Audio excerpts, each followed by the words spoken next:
whakaaro mai te tō tātou whare ai te iamhana te uawaro o i whare rā. Tu peux me le micro tiki, ha? Tā tātou whanau rai te iamhana nei, te werehei mo monini no te ia hoa parau no te fifo. No te ha. No te mai te iamhana, nā ohi mai nei au e no te hapa o e Mario Titemi en rouge, nā o turu au e, te teme, whahoi e tātou, ia le nai, qui s'est mise en vert. Voilà, Yorana Mario, merci Mario. Bonjour et bienvenue sur la première et merci d'être avec nous. Falema Ohi en direct de la Maison de la Culture, vous le savez, pour cette semaine spéciale FIFO. Aujourd'hui, nous serons avec Xavier Maribonneau, le réalisateur du film Les Forçats du Pacifique. Nous serons également avec Catherine Scott, réalisatrice d'un film qui vient d'Australie, ça s'appelle Scarlet Road, on en parlera un petit peu plus tout à l'heure. Autre invité sur ce plateau, Benoît Hiquet, qui est chargé de programme au Muséum d'Histoire Naturelle de Paris et qui s'occupe notamment du FIFO hors les murs quand le FIFO part à Paris. Hervé Boitel sera sur notre plateau, la production Bleu Lagon, pour nous présenter deux films, Perle Laval, un paradoxe mangarévien, et Trésor sous-marin des îles Marquises, un film hors compétition. Alors je prends mon petit papier avec le vent. J'ai Denis Decrène également qui sera avec nous. Il représente l'ambassade de France basée à Fidji. Il y a Delia Baldeschi qui est directrice des programmes de la chaîne Planète. Avec elle, on va parler du 4e Oceania Pitch, où réalisateurs et producteurs présentent leurs projets aux acheteurs de la région. On en parle suffisamment, vous connaissez, mais on donnera quelques détails supplémentaires tout à l'heure. Et tout de suite, je dis bonjour à mon premier invité. Bonjour Xavier Marie. Bonjour. Alors, ce film, c'est un film qui est coproduit par Archipel. Oui. Pour une série. C'est une collection. C'est une collection. C'est une collection qui s'appelle Contre-histoire de la France Outre-mer, dans 5 volumes, 5 tableaux, et qui est une approche un peu différente de l'histoire des anciennes colonies et des nouvelles colonies, comme on dit, mais qui sont devenues maintenant des dom-toms, des coms, des pommes. Voilà. Et qu'est-ce qui vous a mené vers ce documentaire, vous qui venez de Marseille? Parce que là, dans ce documentaire, on voit les forçats de Nouvelle-Calédonie. Les forçats du Pacifique, parce que le bagne est un élément très important de cette histoire coloniale, puisque la France a imaginé le plus grand système concentrationnaire jamais vu en France. Il y a 102 000 personnes qui sont passées par les bagnes de Guyane et de Calédonie. En Calédonie, 20 000. On a beaucoup parlé du bagne de Guyane et très peu du bagne calédonien. Pourtant, c'est peut-être là que le bagne a le plus, impacté la société. Je vous propose un extrait tout de suite et on revient juste après. Lentement, la jungle dévore le bagne de Ducos, en Nouvelle-Calédonie. Si rien n'est fait, dans quelques années, il ne restera que des ruines de ce bâtiment. Pendant longtemps, la société calédonienne a eu honte de son bagne et des hommes qui les peuplaient. Aujourd'hui, leurs descendants tentent de sauver cet héritage de travaux forcés. Ah, ici, il y a encore les châssis de clés, là. Vous voyez, ça n'a pas encore été complètement éliminé. Donc ça, ces clés-là, eh ben, elles ont servi à enfermer des bagnards. Ils gravaient des poèmes, des dessins, de temps en temps des insultes, ou des caricatures. Donc en fait, on a un petit peu en danger imminent de disparition tout un patrimoine écrit et dessiné du bagne calédonien que vous ne retrouverez pas dans les archives, qui est là en train de se décomposer un petit peu sous nos yeux. Oui, voilà, les forçats du Pacifique. Là, c'est juste un extrait, hein, évidemment. C'est un retour vers le passé que vous nous proposez dans ce documentaire. C'est un retour vers le passé, mais un passé qui ne passe pas. Et en Nouvelle-Calédonie... Qu'on ne digère pas, vous voulez dire? Non, c'est toujours pas digéré, non. Et en Nouvelle-Calédonie, ce passé-là, il a encore énormément d'impact dans la société.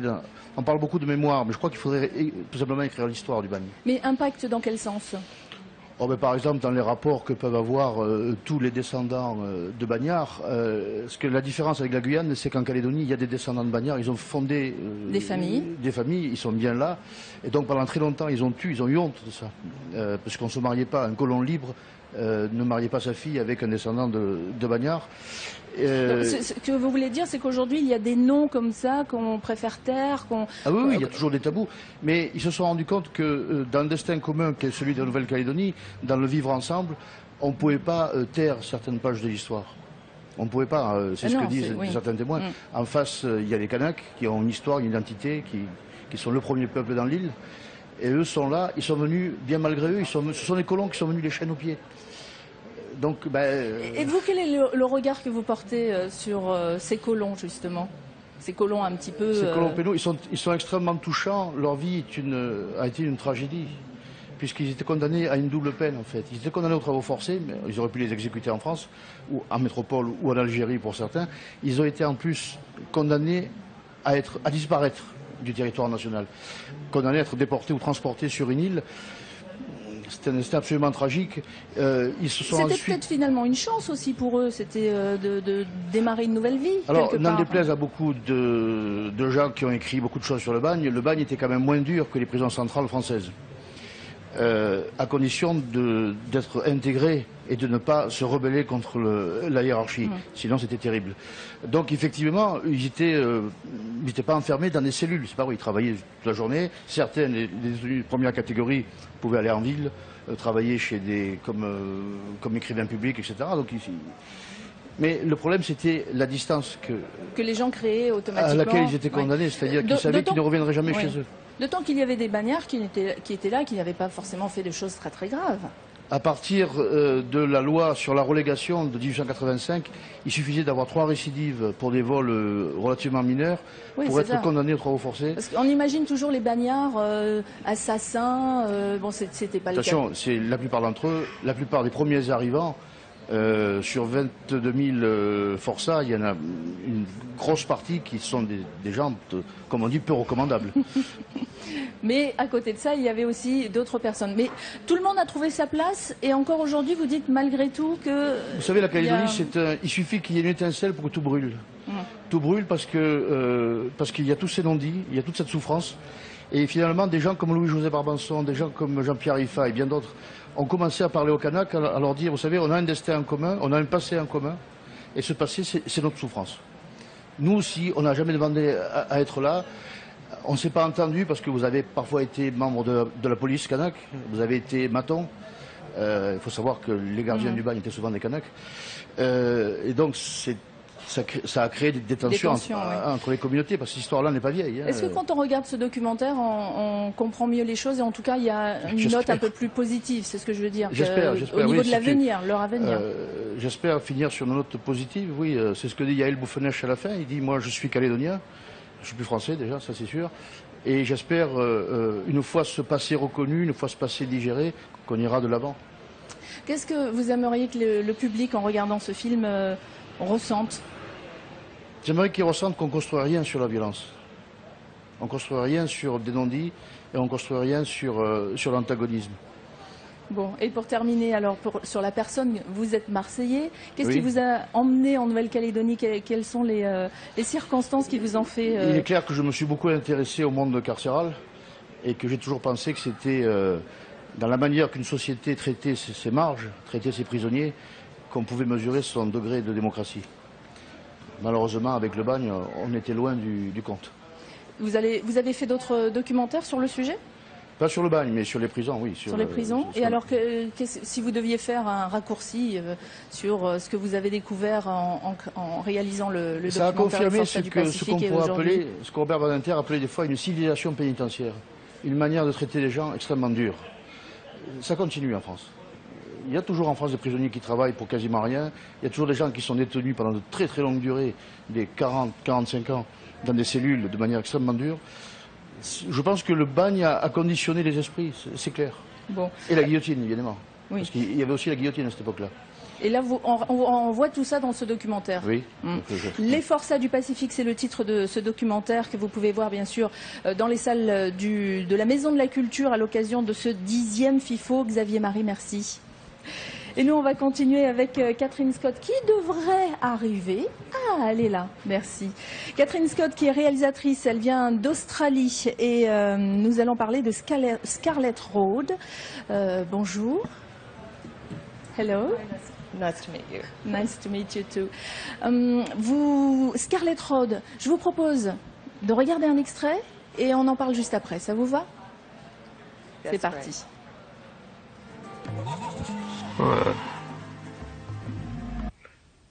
Tonight's really important.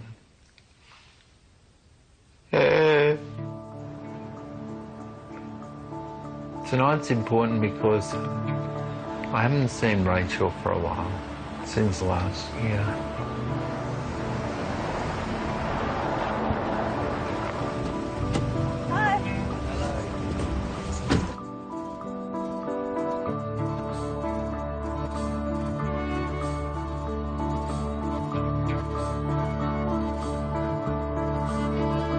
With a lot of my clients with different disabilities, they have to save for 3 months to see me. So I know that every moment that I'm with them is really precious. Well, tonight I have actually been in the hotel with a client for an hour. That was lovely. And where am I going? I'm going to the dark side. I'm going over the Harbour Bridge to the North Shore.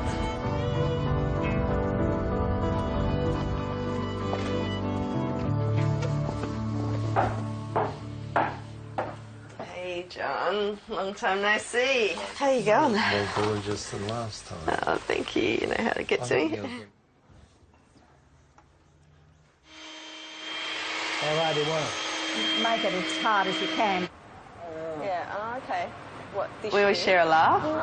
With all my clients, you speak about what they... Voilà, Scarlett Road, un film australien qui raconte la vie d'une travailleuse du sexe, Rachel, et elle défend le droit de tous à la sexualité, notamment des personnes handicapées, comme on vient de le voir, une clientèle qui est généralement délaissée. Qu'est-ce qui vous a mené à nous raconter cette histoire ? En fait, je connais Rachel depuis 10 ans et les travailleuses du sexe fréquentent des gens normaux dans la société et on a toujours réfléchi à cette idée de faire un documentaire un jour. Et puis, voilà, je suis allé lui proposer, j'ai dit si on faisait ça maintenant. Et ce n'est pas un sujet tabou ? Quelque chose d'interdit de parler de sexe justement et encore plus avec des personnes handicapées. Vous n'avez pas eu peur de ça ? Si, bien sûr, mais il y a eu pas mal de films faits sur les travailleuses du sexe et quand on fait un film, il faut suivre la passion du sujet. Et Rachel, à peu près 15% de ses clients sont des gens handicapés. Donc quand on suit, on se rend compte que c'est un vrai trésor parce que ça lui plaît vraiment de faire ce travail.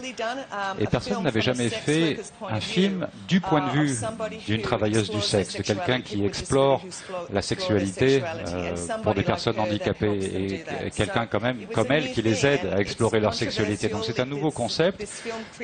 Il y a de la controverse, ça crée du débat. Mais je pense que ça va aider, ça va vraiment modifier les règles du jeu, et ça va changer la façon dont les gens sont perçus. Et beaucoup de personnes handicapées ont des relations et ne veulent pas aller voir des travailleuses du sexe. Mais certains aimeraient bien avoir ça comme une possibilité, comme des gens normaux. Oui, pardon, Olivier Roth qui est notre traducteur. Est-ce qu'il y en a beaucoup comme elle qui ont sa vision ? Oui, absolument. Et le film montre une organisation qu'elle a aidé à créer, qui s'appelle Touching Base. Et ça rassemble les gens, les handicapés, et ça les met en contact avec des travailleuses du sexe. Et ça permet de les former, ces travailleuses du sexe, parce que certains ont pu avoir de mauvaises expériences avec des travailleuses du sexe. Et c'est très difficile, hein, par exemple, de pouvoir mettre un préservatif sur quelqu'un qui est handicapé, ou gérer un sac de colostomie. Et toutes les travailleuses du sexe ne sont pas prêtes à faire ce genre de travail. Et en fait, elles forment d'autres travailleuses du sexe, elles font des ateliers et elles leur apprennent de nouvelles techniques. Et en même temps, ils forment également les gens qui s'occupent des personnes handicapées pour leur apprendre à ce qu'ils doivent faire pour amener cette personne handicapée à une travailleuse du sexe, organiser les rendez-vous. Et tout ça est rendu possible parce qu'en Nouvelle-Galles du Sud, nous avons avons tourné ce film, on a décriminalisé les travailleuses du sexe. Donc c'est un business comme un autre. Elles sont libres de travailler comme elles veulent. Et à cause de ça, ou grâce à ça, elles peuvent travailler dans les institutions directement. Et par exemple, ce film n'aurait pas pu être fait aux États-Unis, elle serait arrêtée. On ne pourrait pas faire ce film en Suède, par exemple, parce que tous les clients seraient arrêtés. Donc on a un contexte vraiment particulier. Hein. La Nouvelle-Zélande et la Nouvelle-Galles du Sud ont décriminalisé, ce sont les seuls endroits. Et il y a beaucoup de gens autour du monde où les handicapés et les travailleuses du sexe aimeraient bien avoir le même modèle légal, le même statut. Yeah, the same status. Oui. Est-ce que ce sera un modèle en fait pour les autres pays? C'est ce que vous avez envie de montrer peut-être dans le documentaire? Je crois que je voulais surtout montrer Rachel et puis la vie qu'elle mène. Je voulais montrer sa vie, sa perspective, son point de vue, comment elle voit le monde autour d'elle, comment elle fonctionne et qu'est-ce qu'elle fait concrètement. Hein, et je la connais depuis 10 ans, donc je ne savais même pas ce qu'elle fait exactement. Et je pensais qu'elle faisait des passes tout simplement. Et puis j'étais vraiment surprise de voir, parce que je ne savais pas ce que ça représente d'être une travailleuse du sexe. Il y a tellement de compétences à avoir, de relations humaines. Elle arrive à écouter les gens, elle les voit comme une personne complète, avec leur sexualité bien sûr, et elle fait en sorte que les gens se sentent bien. Et je ne pense pas que beaucoup d'entre nous savent faire ça avec des gens qu'on ne connaît pas. Donc j'ai toujours pensé que ce qu'elle faisait c'était bien et qu'il fallait l'accepter, mais après avoir fait ce film, je trouve que le travail qu'elle fait c'est quelque chose de vraiment un service communautaire merveilleux. Alors c'est merveilleux. Juste une dernière question avant de retrouver Mario. Le statut de Rachel et de ses collègues est peut-être reconnu dans les endroits que vous nous avez cités, mais elle s'est donnée quand même comme mission d'être l'avocate, le porte-parole de toutes les travailleuses du sexe ou travailleurs du sexe et de toutes les personnes handicapées qui ont aussi eu droit à une vie sexuelle. Et comment ça se passe justement au niveau de cette mission? Elle est bien perçue par son entourage? Parce que vous l'admirez, ça se sent, mais est-ce que dans le public, c'est aussi la même chose?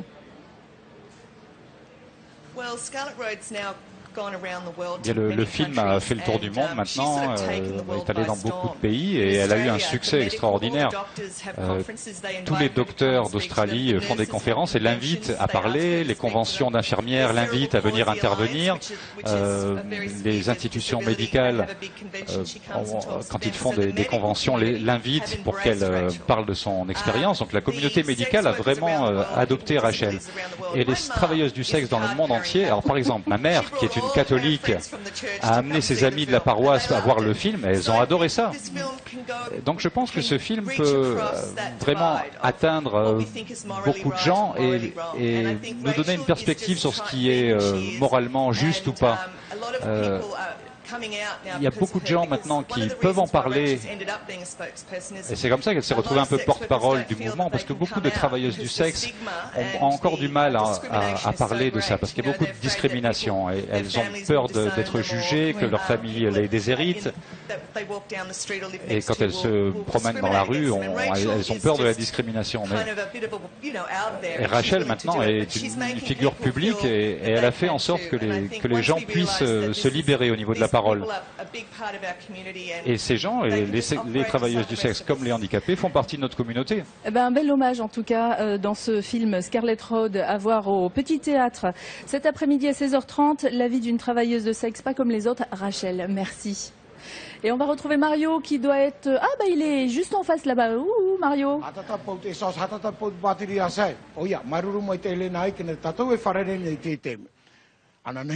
I rutu te tarina, whanahohi e whaiti hia rei rutu ki tarina, e re warei mo ho o te rutu ki tataura. E rutu pui tatu i te teme, whari mai tatu i a Hiro, Iaurana. Hei, Iaurana Mario. Maruru mai te to tau wharere rei te teme awa tēnei eo. Ta ua ni rā, iana nei nei, wa hapururu hia ti te ho ua non e ia mururu, e reane. Te ria te mo te ua te hoa, te mo tamatamata rā aure tau. Les essais nucléaires sont fins. Te ria te hoa ta hiare mata i te. Ei, te awa tēra ia te pūra. Nai prone. Atano atu i te mohoho a tatatu i tēnei ni aporinia tia tei. Te ura te veira we te mohoho a pita o ite. I rutu tera hapururu raina neira. Ai te trano hoa ta i hare hi. Te mea trano te meo e watai. Nga te mati te hoe no hoa hoa ta i mati te. Trano hoa. E te hoa, te ura. E tata nuwharani mai. Te hara mai e patatara mohoho i o tatu. O reira e tata ro e hupa o ia i Moruro. Ai ta au ta atu.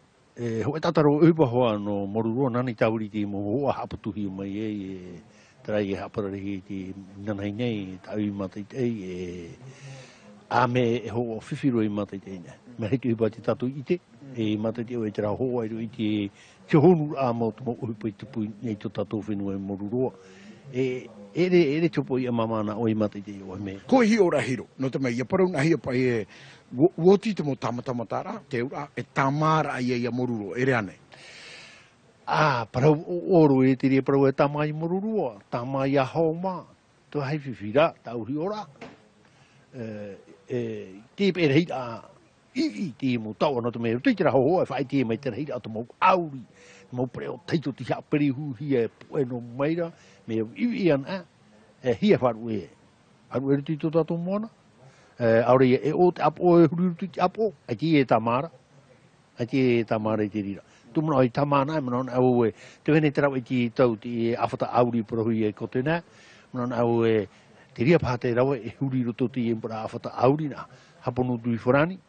Ahoi rua tui kolombe te te se Iglis. Ria nā huna tu e ruti te mene monte gono. Mena tara tate roi te rau i puruti. I roto i tō tatu nei whenua.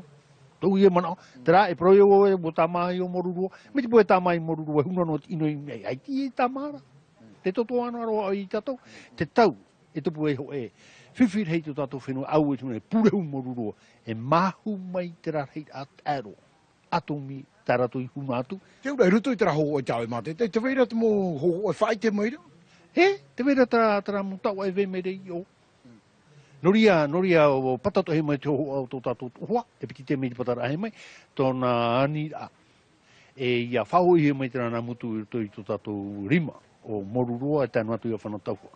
E tumu i a ianhia, e mrana au, e wo whari ihi e tapora tumo hui tō hoa, tēnā ani a.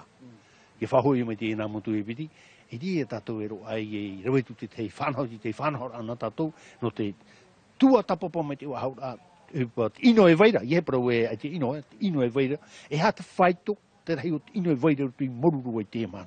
Te ria te mea titau. Te ura, ie hi ona tu o to e man o e pira ato o e to e mo hoan, e to mo tata o te ana te hare mate te tara hoa, no te mea, iau marama matu, te tei mo hoa a pitara, te ore i te hera tu i a porine tia tei, i roto ura te whanhora fifo, te hapururo hia mai.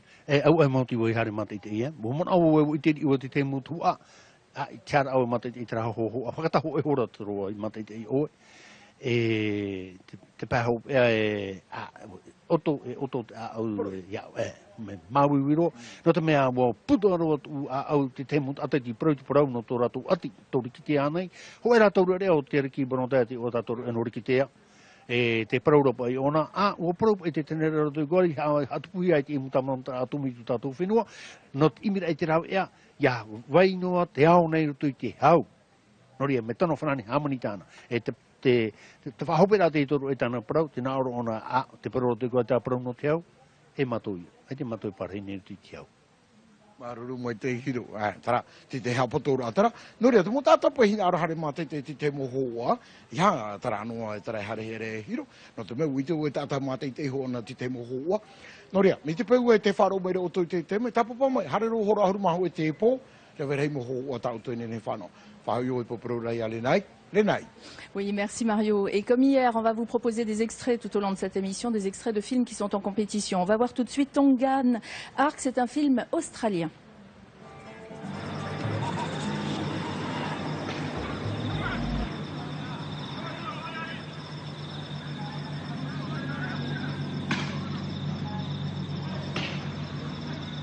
The idea of an educational institute without any kind of religious orientation or exercise or sponsorship. The idea of a university existing in opposition to the Tongan government. you add all these things up, and it's simply amazing that Atanisi would somehow have continued to survive. And survive now, in one form or another, for over 45 years.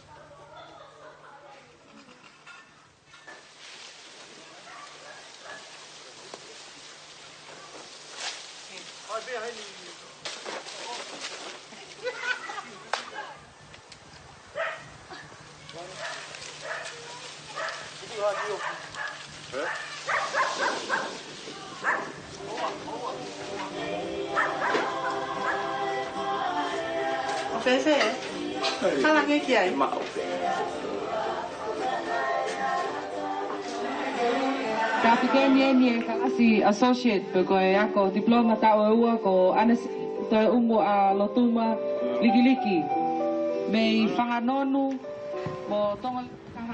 Voilà Tongan Ark, un film australien sur l'université de Tonga, un film que vous pourrez voir au Grand Théâtre à 18h30. Et nous avons notre invité qui est là, Benoît Ike. Bonjour. Bonjour. Benoît, alors vous êtes chargé de programme au Muséum d'Histoire Naturelle de Paris, mais vous êtes aussi le responsable du FIFO hors les murs lorsqu'il va à Paris. Alors c'est pas tout à fait ça. Le muséum et le FIFO sont partenaires en fait pour des opérations hors les murs. La première opération avait eu lieu en 2011. On avait repris le palmarès du FIFO 2011 au muséum et on a décidé de prolonger l'aventure dans le cadre des 10 ans du festival. Et donc ce hors les murs qui donc se fait en partenariat entre le muséum et le FIFO va se dérouler les 1er et 2 juin à Paris, donc au muséum et plus précisément dans l'auditorium de la Grande Galerie de l'Évolution, donc à Paris dans le 5e.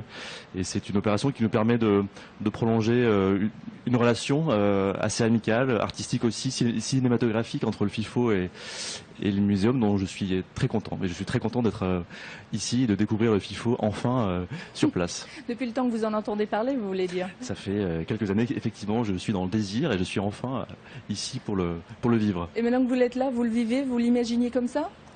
Alors, ce qui caractérise le FIFO quand on est à 20 000 km, c'est cette espèce d'opposition entre des films souvent compliqués, difficiles, sur des sujets de société, voilà. Et un peu tabou, on l'a vu tout à l'heure avec Scarlett Road, oui. Et qu'on regarderait avec le tiaret en short, sous le soleil. Donc il y a ce côté un petit peu, voilà, un peu dichotomique que j'imaginais que je suis en train de vivre. Et j'aime beaucoup. Donc c'est avec plaisir que vous êtes là et nous on vous reçoit également avec plaisir.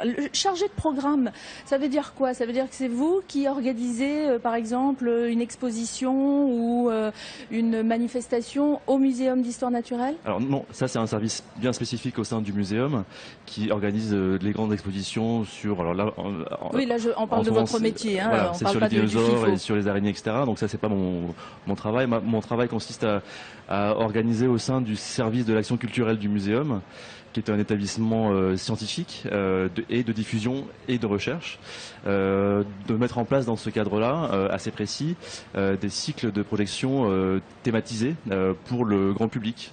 Donc comme par exemple? Alors là, récemment, j'ai mis en place un cycle autour des dinosaures pour relier ce cycle à la grande exposition du moment. Mais je m'amuse un petit peu avec les thématiques qui sont celles du muséum, thématiques environnementales. Parce que le muséum a aussi pour fonction d'être un expert au niveau mondial sur la biodiversité et sa préservation. Donc moi je m'amuse entre guillemets à monter des cycles autour des montagnes par exemple pour jouer sur des contrastes et également de jouer sur le cinéma, d'aller chercher par exemple dans quelques semaines les pionniers du cinéma naturaliste avec la Cinémathèque et le CNC. On est en train de monter un partenariat pour montrer les premiers films scientifiques qui datent de combien de temps? Des années 10, 20, 30. Oh là là, donc oui, on est vraiment dans les pionniers et c'est du cinéma, c'est de la science et c'est ce que je m'efforce de proposer au public du muséum. Est-ce que les films que vous allez voir ou découvrir au FIFO vont peut-être être source de futures animations au Muséum d'Histoire Naturelle? C'est quelque chose qui pourrait vous inspirer? Ça va déjà inspirer le week-end qu'on va faire les 1er et 2 juin, puisqu'on va organiser environ 5 ou 6 projections de films dont le Grand Prix. C'est un peu la figure imposée, mais avec plaisir.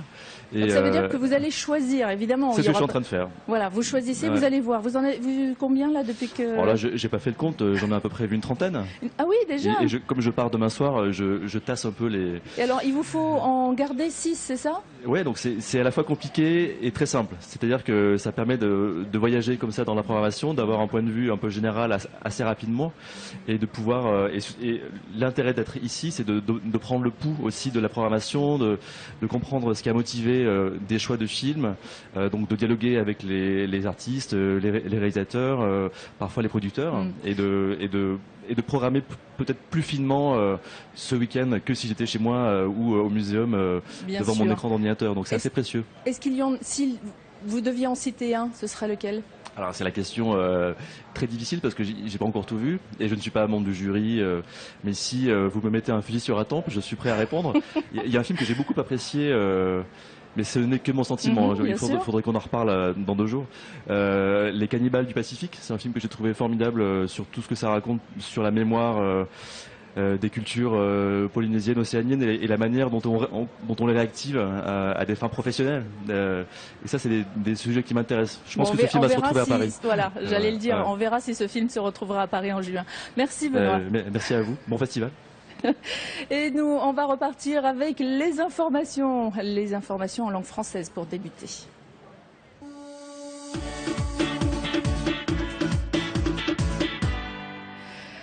Le journal de la rédaction tout de suite avec Chiquita Teiva Darouzès. Chiquita, bonjour. Bonjour Lénaïque, bonjour tout le monde. Et on débute ce journal avec l'exportation de bénitiers. Tout à fait. Le pays compte bien développer l'exportation de bénitiers. Le ministre des Ressources marines Temauri Foster a mandaté une étude de marché à l'international, notamment vers l'Asie, les États-Unis et l'Europe. Un programme cofinancé à hauteur de 7 millions de francs pacifiques par le pays, l'Agence française de développement et la communauté du Pacifique. Quelles sont les perspectives de développement de la filière du bénitier? C'est le dossier de la rédaction ce soir. Retour maintenant, Lénaïque, si tu le veux bien, sur un cambriolage qui s'est déroulé en juin dernier. Cela s'est passé à Arouet. Souvenez-vous, Paul Ley, un septuagénaire, a été laissé pour mort à son domicile, agressé par 5 individus qui en voulaient à ses économies. La reconstitution des faits devait avoir lieu hier. Elle s'est faite sans la victime, Paul Ley. Celui-ci est décédé à l'hôpital du Taoné. L'autopsie réalisée prochainement déterminera les causes exactes de sa mort. Quant aux 5 cambrioleurs présumés, les chefs d'accusation retenus contre eux seront probablement requalifiés en homicide volontaire. Et puis une question se pose, qu'est-ce qu'on fait après les études universitaires? Eh bien, c'est à cette question que tente actuellement de répondre le 7e forum étudiants-entreprises, ouvert depuis ce matin au campus de Otumauro. Sur place, une 50aine de stands pour aider les jeunes universitaires à décrocher un stage en entreprise ou simplement un emploi lors de la sortie de leurs études. La médecine, on en sait un petit peu plus? Eh bien, le centre hospitalier du Taoné vient de se doter d'une technologie de pointe. La pose de prothèses de genou devient donc une chirurgie moins lourde pour le patient. Grâce à l'informatique, depuis la France, une société spécialisée recrée en 3 dimensions le genou réparé et renvoie les directives aux médecins du Taoné pour l'opération. On voit cela avec Eric Tang et Gilles Lucot. Attention, certaines images peuvent choquer. Posée à distance et sur mesure, une prothèse de genou est désormais possible. Ce fémur en 3 dimensions en est la preuve. Il a été réalisé par une société basée en France à partir d'un scanner fait à Tahiti. Fini les radios et ce genre de sextant pour calculer l'angle de pose. Aujourd'hui, l'informatique le fait. Même l'os est reproduit afin que cet appareil guide au mieux le chirurgien. On a cette pièce qui vient se positionner et direct, on la coince. Il y a tout ce qui est fait pour tout ce qu'il faut pour pas qu'elle bouge encore d'intervention. Et après, là, on vient couper l'os selon les repères. Cette opération, c'est celle d'un patient souffrant d'arthrose. Toutefois, différents guides coupes en métal sont nécessaires, car il s'agit de sculpter l'os aux dimensions de la prothèse. Le tibia également subit le même sort, différemment car la coupe doit être perpendiculaire à l'axe mécanique. Le chirurgien réajuste régulièrement l'os, jusqu'à obtenir la forme adéquate. Un dernier test et c'est le bon. La prothèse sera ensuite collée sur l'os avec un ciment spécial, et cela durablement. On sait que 95% des prothèses sont en place encore à 15 ans. 95% de prothèses qui restent à 15 ans, il y en a qui seront encore en place à 25 ans et peut-être à 30 ans. Il est temps maintenant de placer le faux ménisque, de nettoyer et de refermer. Un dernier test pour vérifier la flexion. Intervention et collaboration ont été parfaites. Certainement qu'à distance, on ne fera plus que cette technique-là parce que c'est vraiment fiable et satisfaisant. Satisfait également le directeur de la société qui a travaillé depuis Montpellier. À la fois sur les envois d'imagerie, les scanners, la fabrication des blocs de coupe sur mesure, jusqu'à l'intervention. On voulait vérifier que tout se passe bien sur une longue échelle, sur une longue distance. Désormais, cette logistique sera étendue à des pays comme l'Inde, le Brésil ou la Chine. Ah, c'est beau la technique et c'est impressionnant. Hein. On change de sujet et on parle de la grogne des parents vis-à-vis de la hausse des prix à la cantine. Tout à fait. Donc la contestation des parents par rapport à l'augmentation du prix de la cantine scolaire n'est pas restée sans réponse. Finalement, l'augmentation sera moins importante que prévu. La commune invite justement les parents d'élèves à une réunion ce jeudi, donc demain 14 février à 16h30. Sous le chapiteau du Moto Ovini. C'est sur cette information que se termine ce flash. On se retrouve dans quelques instants. Merci, c'était le journal de la rédaction présenté par Chiquita Teiva Darouzès. On la retrouve tout de suite pour le VA Poto. Les informations en langue tahitienne avec Mario aussi.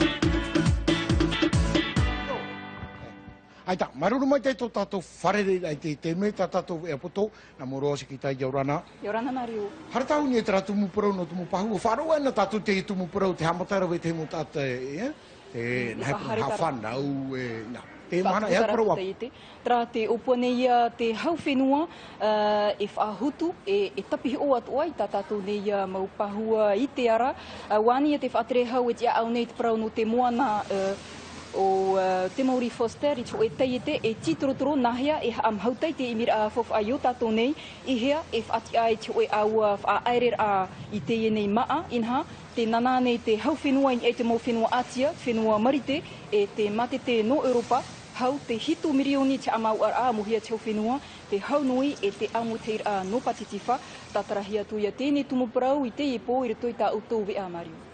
Oia, maruru mo te rama ine mono mo te ia. A te parau e aroa o hio i te e papa ia poli. Oia, tata te ere no hone rito i te tua o ire no arua. Narea tau ia parau. Oia mau hei mei tātou e tēnei tumu parau, te e papaia te taparhehia i te tiunu i te matetiberia nei arue. Haman ona tātou e pētau te tumu i ruto i tōna whare no te eia i tāna whauwha. Hitu hauru māpē mateti hoi tō tēnei metua tāne. I nānheira o iritihia mai nā tau e pē mai in utania no te whaahoi te wahi i tupu i te huipa eia e te taparheira a te ira ua wharuero mai o pole i nānheira i te whare mai no taone. E hi opohia tōna tino poe i roto i te imamahana i muri nei, e mai te mea no tōna mau pepe o iei wharu e ai, e riro te mau parir ai whautahia i te mau taur erea i te tei hawa aho mai.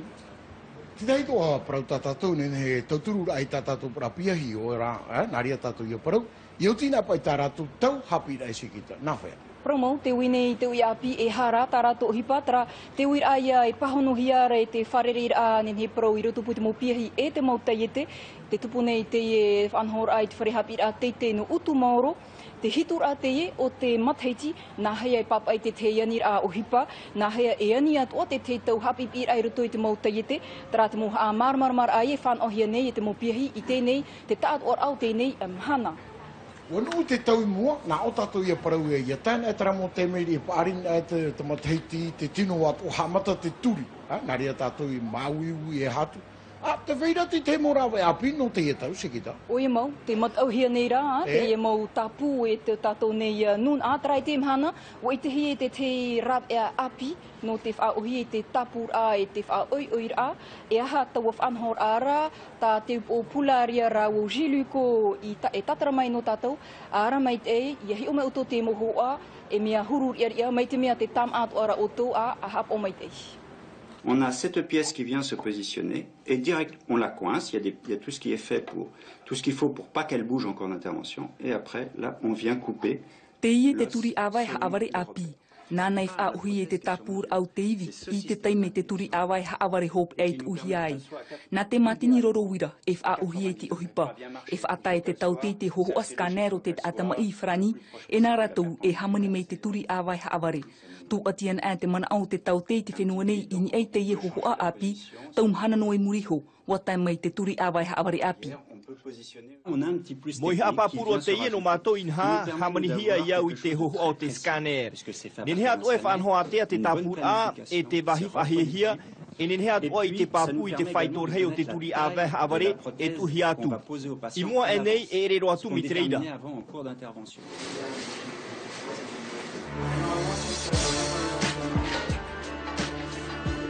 Ia te atea mai te ian ai te turi awai, I taua tei mera te turi awai haawari whaatanu mai te hia tuei hou a tapu ai te iwi.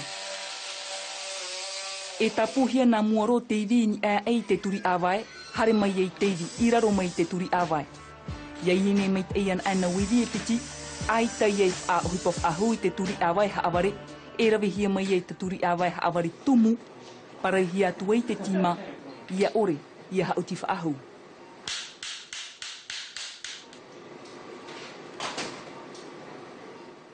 Te hio no ara mātou in ha oi e mau tapur a mātamu aroa teie. Parau mau te aturi au e whaahui pamaru no hia te rawe a api e iro tono e tu e taupoto e whaahui pahia te rawe a mohi a whaahia hia roa. Moiha a whaahia poto atu o mai te taime o te tāpūr a whaahia atu anu te taata mai. Wa taero atu o mai te taata ho o turi awai haaware no whrani mai, tere no te hio e ua tanu mai te ia nei te turi awai haawari whaatahia mai ratou a kainei hoi aruhi e te ho e whenua atea. Wa tere mai te hupa, mai te wheia no te ratio, te wheia tapu, e te aro ia ui tēnei I te iriti tēnei rawe a api te mo whenua no te ara. Piti awa ai haamatau ahur ai te ahi no te ia te atai pai ahuru māturu mataiti no te whan o ai tōna turi awa ma te orera e mauiwi whaahau. Tama mai tei. Nā ue te para. E oi Mario ta oi para ho oi te mana. E alo, mi te rahoa, mi te peu e mai. E re pau tera mai. E tako e teire nā moene maru hare pu aso aso I tōre ki turi awa. Atira ia para. Oi o tātou te ia para. Mi tera, e tau te ratou, tā mātou, horo ono atu tuma parau api. O pari rora, I roto I te tua oire no whaataua, sikita. O ia ua whaoti tapora oire, ha mama mai tā aiuma, moni no te ofora I tā ratou tamara. Ha manaura tātou tau hepetu mai tēnei, wa opuat oire e haamar ai te tarifa moni maa te mautamar I, tara au e mauti rātou I maniania no te pato I tēnei haamar ar a, tara wa tau iat oire I tāna a whautira. No rira te titau nei te oire te mau metua tamar I, anan hei hei chora mhait a wha, no te teia rurur a marmarmar a, I te motu ovinish tara waherema, ini atu ai tēnei prau tātou I a eruai, whare a tātou anan hei parhei ana. Oia, maruru mai tei, tikita, whahamana hiatu nei tātou, tā tātou whanau ra whare maoi, me te me tāru atu a manapa, manapa whare maoi, te hei tā tātou, iu nei tātou, I te whare tau hiti nui, nā vea tua tōpiti, nā rea tātou iaparo. Whahoiro e paparo rā tēnei, ia lenai.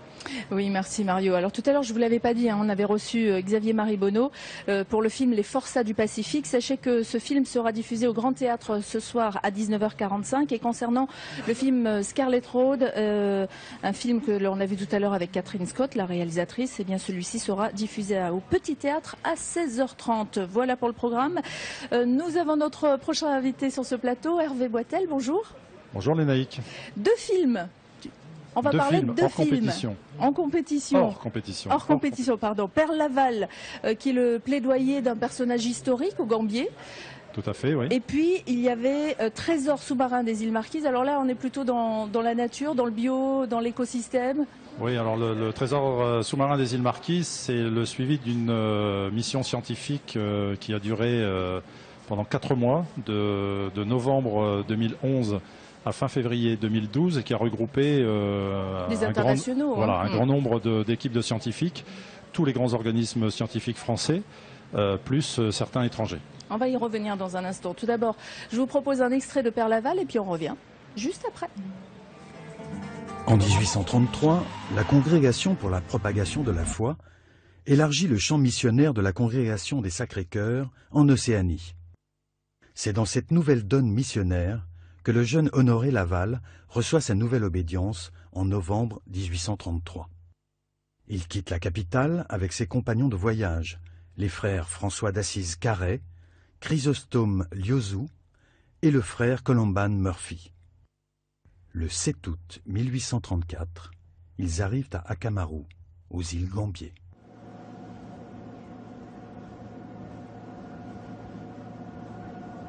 Et à chaque arrivée, à chaque départ de l'équité, il y a toujours plein d'émotions. C'est trop court, hein. Il faut aller voir la projection. Il faut aller voir la projection, effectivement. Pourquoi avoir choisi de mettre ce père Laval en avant? En fait, c'est une production, un film qu'on a réalisé, qu'on a produit pour la chaîne catholique KTO. Voilà, C'était une commande au départ? Non, c'est venu de la lecture d'un article voilà, sur le père Laval et on s'est dit que voilà, c'était un fait historique important pour la Polynésie et que c'était sûrement un sujet très intéressant à traiter, qui a aussi, je pense, son public. Un vrai caractère de mémoire et qui restera dans les archives de la Polynésie, je pense. Bon, là, il est très important au Gambier, effectivement, mais c'est vrai que nous, à Tahiti ou dans les autres îles, on peut s'intéresser aux personnages. Il y a un fil conducteur, d'ailleurs, dans votre documentaire, une personne qui raconte un peu. Oui, c'est le père Webe Carson qui a été en charge d'une paroisse au Gambier pendant très très longtemps et qui s'est énormément intéressé à l'histoire du père Laval et à l'évangélisation voilà, des îles Gambier. Tout à l'heure, je disais un plaidoyer parce qu'en fait, ce père Laval, il était assez critiqué dans le fond. Ah, c'est un personnage controversé à deux facettes. Le bien d'un côté et des méthodes qui seraient très répréhensibles de nos jours. Aujourd'hui, oui. C'était l'époque qui voulait ça aussi.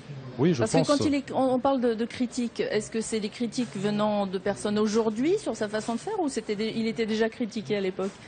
Je pense qu'il avait quand même des méthodes très, très dures et qu'il a imposées à la population. Aujourd'hui, le temps, je pense, a lissé tout ça, mais il n'en demeure pas moins que voilà, on peut effectivement s'interroger aujourd'hui sur les méthodes qu'il a mis en œuvre à l'époque. Lui et d'autres, mais lui en particulier, puisque c'est le titre de ce documentaire, Père Laval, un paradoxe mangarévien que vous pourrez voir tout au long de ce FIFO, bien sûr. Et le FIFO, les projections, c'est jusqu'à dimanche. Hein, rappelez-vous, donc si vous travaillez, eh bien sachez que le week-end, il y a aussi des projections. On va parler de trésors sous-marins des îles Marquises. Un extrait tout de suite. Allons-y. Nous utilisons toutes sortes de techniques de pêche afin de pouvoir étudier et prélever des spécimens du plus grand nombre d'espèces. Quand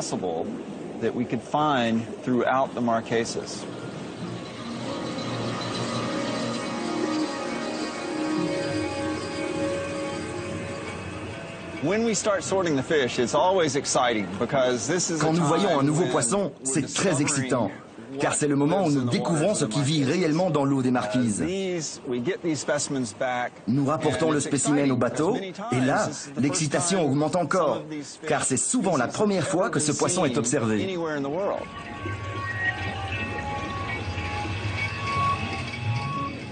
Alors, ma première réaction, c'était de dire, dis donc, c'est des bons pêcheurs, ou en tout cas, les poissons se laissent pêcher. Mais Hervé m'a dit, non, ils sont endormis avant. Ça m'a rassuré. Oui, ça facilite. L'intérêt, c'est de les capturer vivants. Donc, effectivement, pas de les flécher. Et pas de les blesser. Hein. Voilà. Cette mission de scientifiques qui sont venus de tout pays, c'était pour faire quoi exactement? Alors, c'est une mission très, très ambitieuse et qui n'avait pas... Enfin, de telles missions scientifiques aujourd'hui sont assez rares.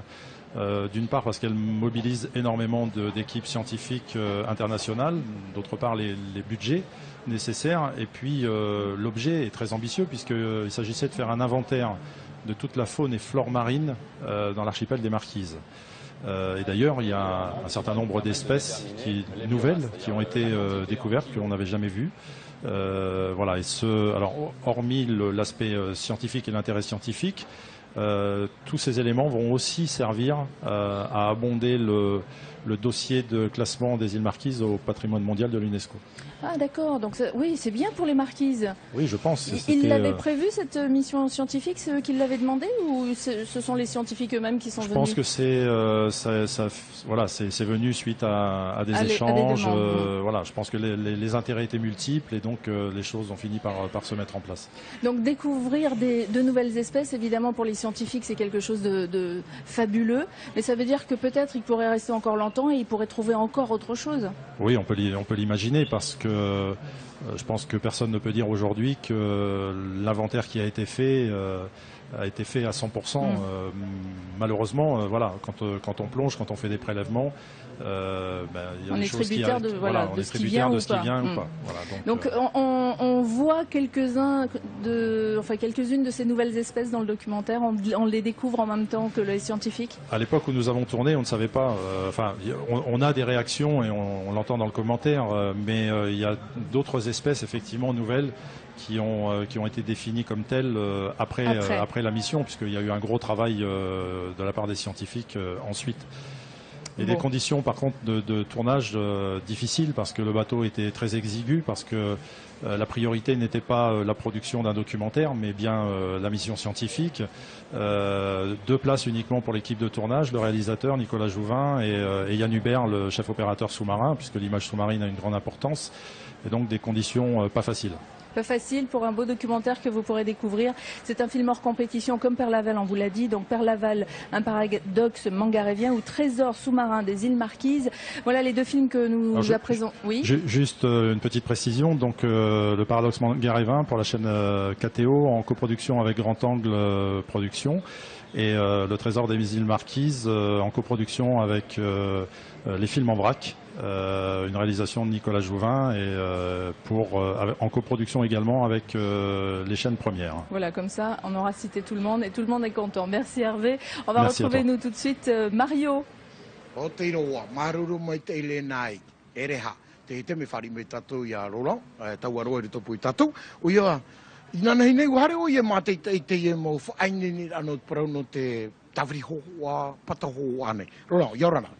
Mario.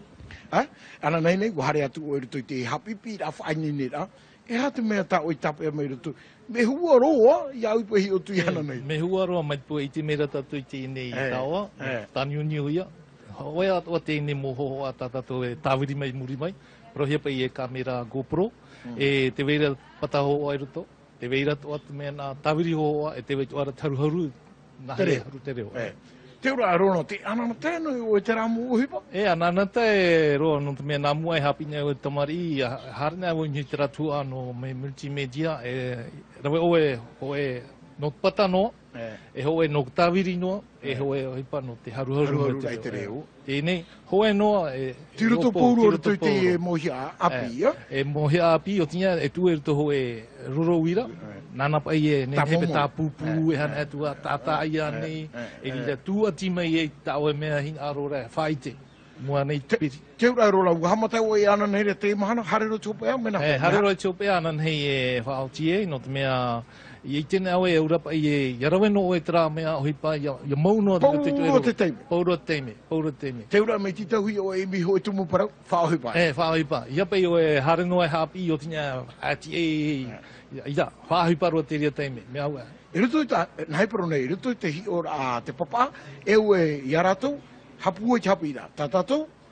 me e i wata tatou e re tatou te me puero te hipa tape papa i aure ra O ia. Harero rani te hipa. Harero te hipa. No te me tētawa, ia patana o te te hoa, a haretua i te hipa me o hiero no te maahoi. No te mea, te weira o e roro uira ruto i te o te maahoi. I tēnā ona te hipa e rohia me nahi e rowena e roe rona.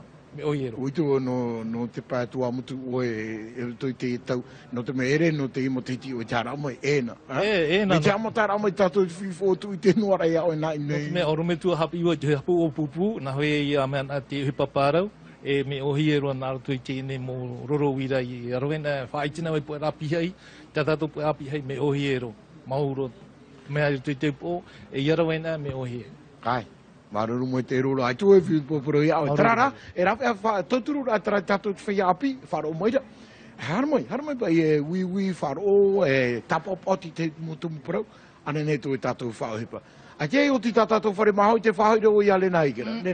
non, c'est pas fini. Il nous reste encore quelques minutes et on sera avec Denis Decrène. Denis qui est deuxième conseiller à l'ambassade de France. Vous vous occupez de Fidji, mais pas seulement, de Tuvalu aussi. Tuvalu, Nauru, Tonga, Kiribati. Expliquez-nous en quoi consiste votre métier. Bon, en quelques mots, je conduis toutes les stratégies de coopération dans les 5 pays dont je m'occupe. Coopération culturelle, qui est la plus importante puisque c'est une tradition de notre pays, mais également coopération en matière technique, universitaire, recherche. Alors comment ça se traduit? C'est-à-dire que vous mettez en relation des personnes entre la France et Tonga ou Tuvalu Alors, le cas de Fidji est un peu particulier, c'est que la stratégie de ce poste, c'est de travailler avec les collectivités territoriales du Pacifique, puisqu'il y a des ressources. On doit favoriser les échanges donc, dans ces deux États. Pour prendre des exemples très concrets, à l'heure actuelle, par exemple, à Tahiti, on a un stagiaire fidjien qui travaille au CRIOB à Montréal.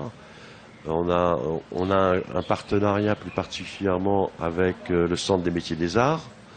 Et on remercie d'ailleurs, puisque vous le citez, c'est eux qui décorent notre plateau. C'est magnifique. Hein.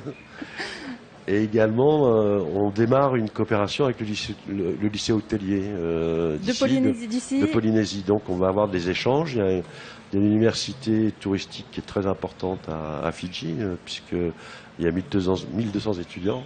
D'accord. Et au sein du FIFO, vous avez une coopération aussi qui va se mettre en place? Vous êtes venu pour ça? Bien sûr, bien sûr.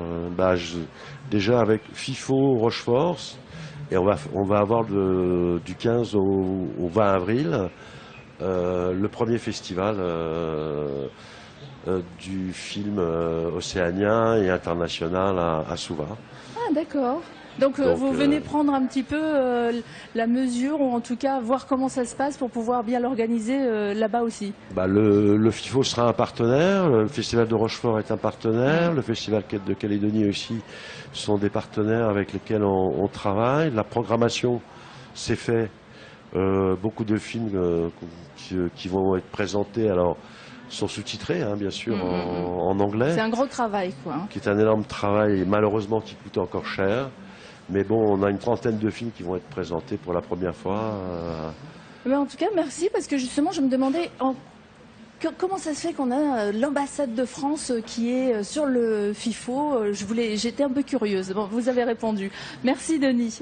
Merci. Est-ce qu'il nous reste le temps, nous, pour aller voir un extrait de Tolman? On a le temps? Très peu de temps. Allez, juste un petit extrait de Tolman. C'est un film que vous pourrez voir au Grand Théâtre à 20h45. Un petit extrait et on revient juste après.